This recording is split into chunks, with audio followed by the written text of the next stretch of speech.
कुलाबा दुर्घटनेतील आरोपीवर गुन्हा दाखल करण्यात आलेला आहे। कुलाबा दुर्घटनेतील 13 पैकी 10 मृतांची ओळख पटलेली आहे।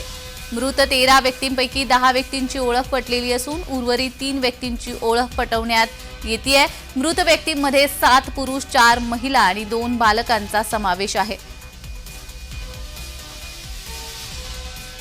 तर कुलाबा दुर्घटनेमधील आरोपीवरती गुन्हा दाखल करण्यात आलेला आहे। 13 पैकी 10 मृतांची ओळख पटलेली आहे। बोट दुर्घटनेमध्ये या 13 जणांचा मृत्यू झालेला आहे। पैकी 10 जणांची ओळख पटलेली आहे।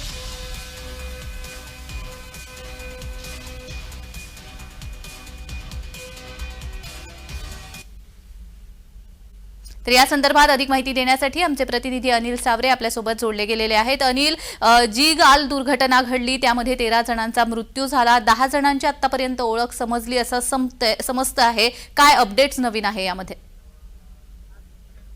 नक्कीच पाहायचं झालं तर आपण पाहू शकतो काल गेटवे एलिफंटा जी प्रवासी बोट आहे, या प्रवासी बोटला नेव्हीच्या स्पीड बोटने धडक दिल्यानंतर हा मोठा अपघात झालेला आपल्याला पाहायला मिळतो।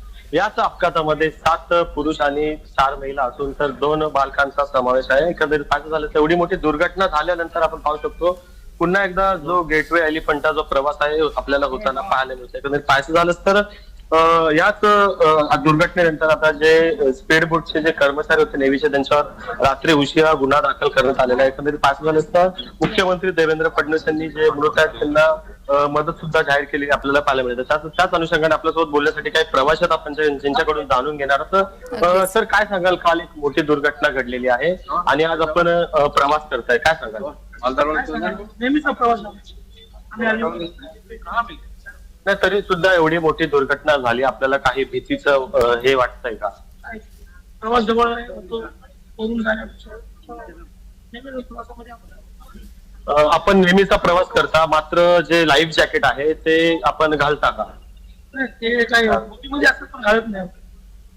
जर हे घातलं नाही, जर घातलं असतं जे प्रवासी होते त्यांनी तर एवढे मृत्युमुखी पडले असते का? जॅकेट घालायला लागतं, बोटीवाल्यांची त्याची काळजी घ्यायला पाहिजे होती।